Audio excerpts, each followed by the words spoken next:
Salut à tous. Aujourd'hui, la question qu'on va se poser, c'est de savoir si l'affaire Epstein nous concerne. Donc l'affaire Epstein, ça se passe aux États-Unis. Voilà, c'est avec tout un tas de déviances sexuelles et qui font scandale aux États-Unis. Voilà, le peuple, 90%, 99%, 95, 98% des gens sont outrés, sont scandalisés par ce qui se passe, par ce qui s'est passé.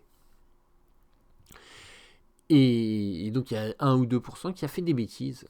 Donc c'est ça l'affaire Epstein. Et ça se passe aux États-Unis. Mais nous, en Europe, est-ce que ça nous concerne réellement? C'est ça la question que je pose. Alors, déjà il faut voir que c'est un conflit qui oppose le peuple contre les élites. Mais c'est pas non plus un gros conflit. Dans le sens où il n'y a pas des guerres, il n'y a pas des fusillades, il n'y a pas tout ça. C'est juste un conflit un peu... Voilà, le peuple va beaucoup critiquer les élites. Voilà, ils vont critiquer, etc. Mais rien ne se passe. Quoi. Parce que le peuple, ils ont des armes à feu. Hein, donc s'ils veulent vraiment... combattre les élites, ils peuvent, hein, mais ils le font pas. Ok. Donc déjà se rendre compte que à la fois c'est un conflit, à la fois c'est un conflit silencieux, un conflit encore dormant. Voilà, on critique les élites, mais on va jamais les destituer. Donc est-ce que c'est pas un peu du vent, tu vois? Est-ce que c'est pas un moulin à vent finalement l'Amérique? Voilà, le peuple tu vois, il critique, mais bon, tout le monde s'en fiche finalement. Voilà, les élites ne sont jamais vraiment inquiétées. Voilà, elles sont juste critiquées de temps en temps, même régulièrement, mais il se passe jamais rien. Voilà, elles sont trop puissantes, de toute façon, elles sont inaccessibles. Donc finalement, le peuple semble être impuissant. Voilà. Donc ça, c'est le premier point, c'est que il semble pas y avoir vraiment une guerre civile là-bas. Il n'y a pas vraiment de guerre civile. Parce que s'il y avait une guerre civile, on pourrait dire, voilà, on va leur fournir des armes, on va les aider économiquement, militairement. Voilà. Et puis, il y aura forcément un vainqueur, un qui est un perdant, un vainqueur. Là, il n'y a pas vraiment de guerre civile. Donc voilà, c'est une situation qui semble stable, qui semble faite pour durer indéfiniment. Donc il n'y a pas de guerre civile entre le peuple et les élites. Il pourrait y en avoir une, mais il n'y en a pas. Voilà, on n'est pas encore au stade de la révolution active. On est au stade des critiques toujours plus fortes, toujours plus virulentes, mais c'est jamais que des critiques. Hein. Donc voilà. Donc nous, Européens, qu'est-ce qu'on est censé faire quand on voit ça? Quand on voit ça, on est déjà censé comprendre une chose. On est censé comprendre une chose indispensable et vitale, cruciale, importante. Cette chose, c'est ceci, c'est que les élites sont giga puissantes. Les élites sont giga puissantes. Pourquoi? Parce que les élites, c'est eux qui ont financé les nazis au XXe siècle. Voilà. Les élites, c'est Wall Street. Et Wall Street, c'est eux qui ont donné des milliards... C'était pas des milliards, mais c'était l'équivalent. Ils ont donné des millions et des millions et des millions et des millions et des millions à l'Allemagne nazie, à I.G. Farben.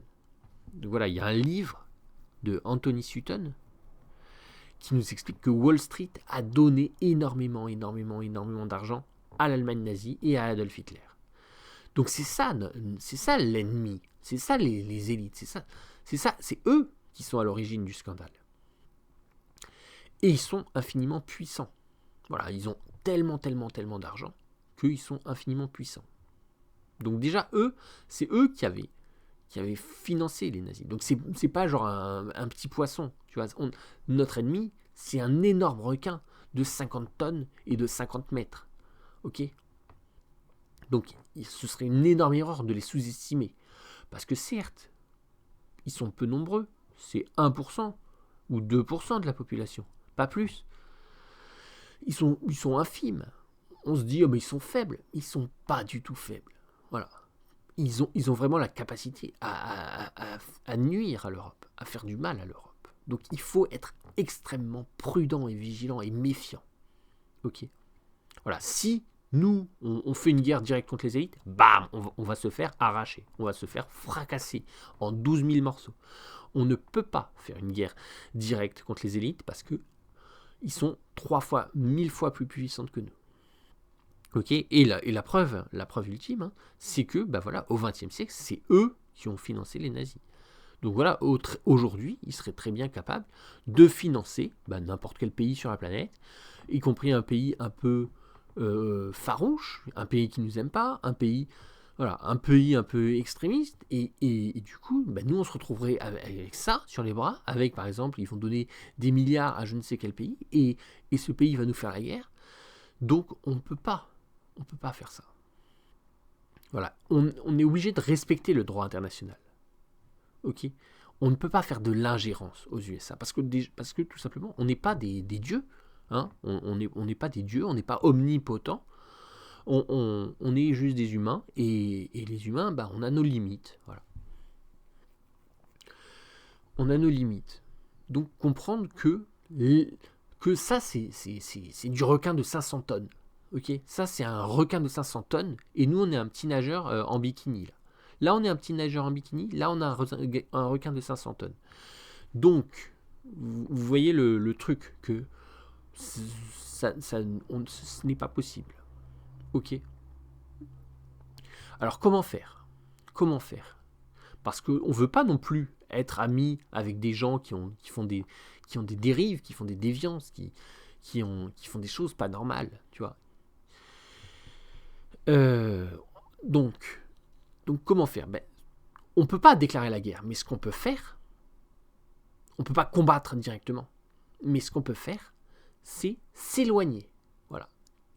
Agrandir l'Atlantique. Voilà. On va simplement agrandir l'Atlantique. Ça, c'est grand, là, mais c'est pas assez grand. On va l'agrandir, tu vois, au sens métaphorique du terme. Hein.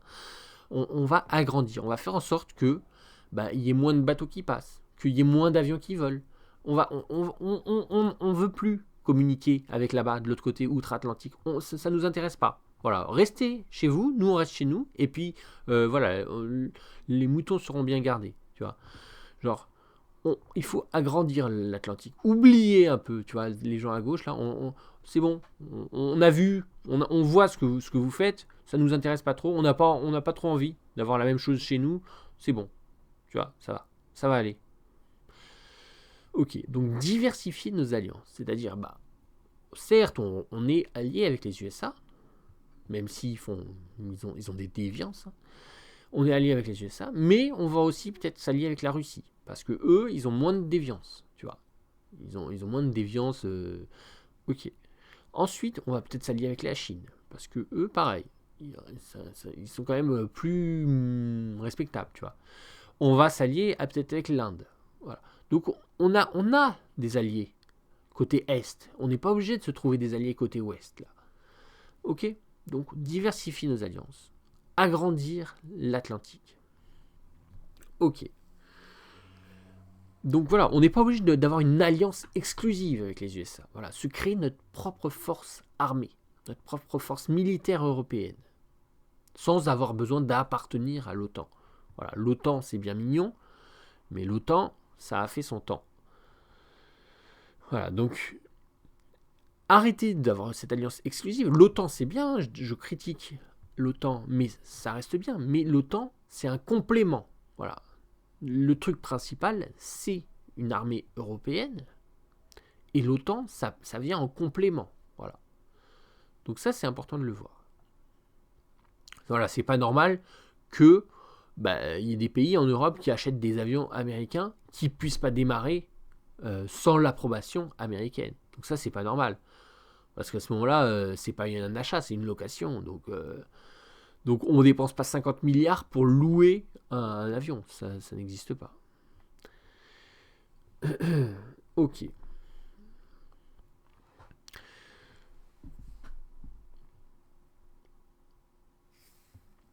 Donc on ne veut pas faire d'ingérence. Voilà. Et s'il devait y avoir une révolution, on peut encourager dans ce sens. Encourager le peuple américain à se révolter. Voilà. Voilà, s'il devait y avoir une révolution, ça opposerait les élites face au peuple. Ce ne serait pas nous qui serions directement concernés, ce serait un conflit qui entre ceux d'en haut contre ceux d'en bas. Donc nous, finalement, on serait neutre dans l'affaire, tu vois. On pourrait un peu influencer, mais ce ne serait pas nous l'ennemi principal, tu vois. Donc voilà, il ne faut pas qu'on se retrouve dans le viseur directement.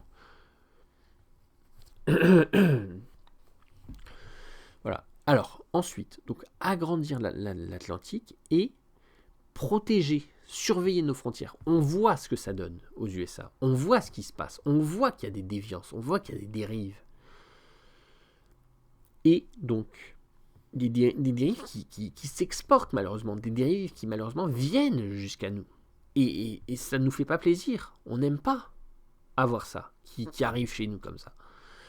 Donc surveiller plus nos frontières. Arrêtez d'avoir cette confiance aveugle avec les Américains. Voilà. Ils ne méritent pas qu'on ait une confiance aveugle en eux.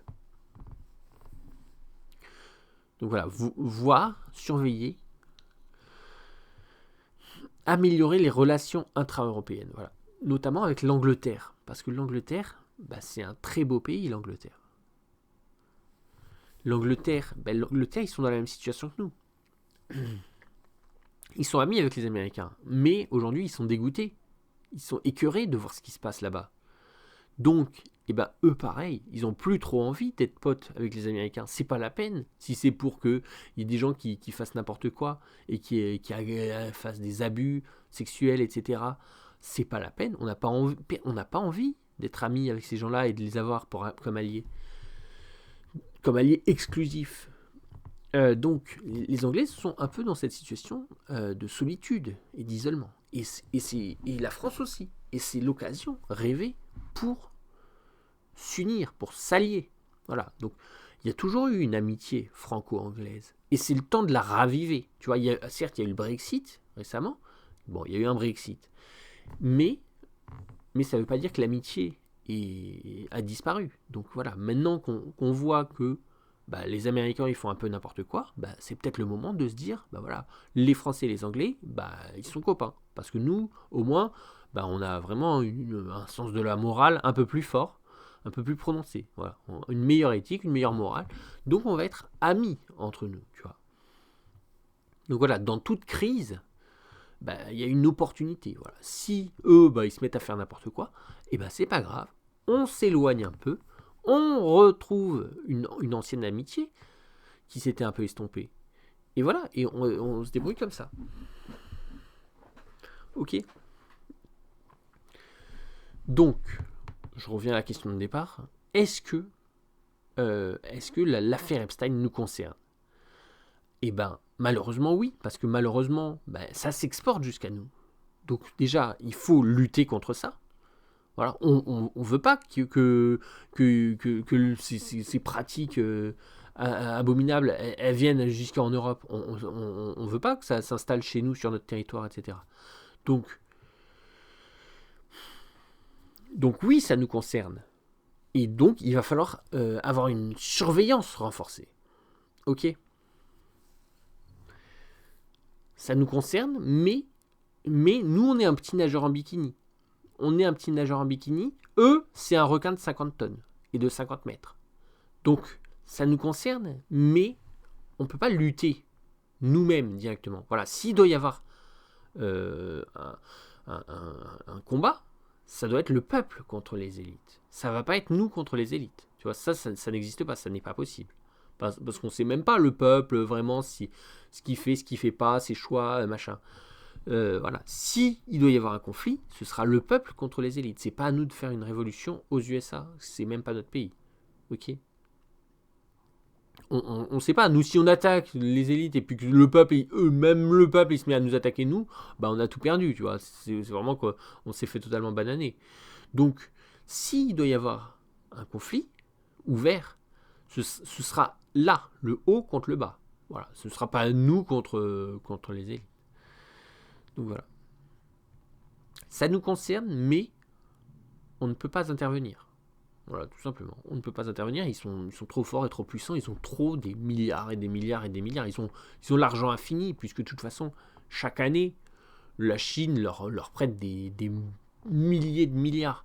Donc finalement, ils ont de l'argent infini. Donc on ne veut pas les avoir comme ennemis.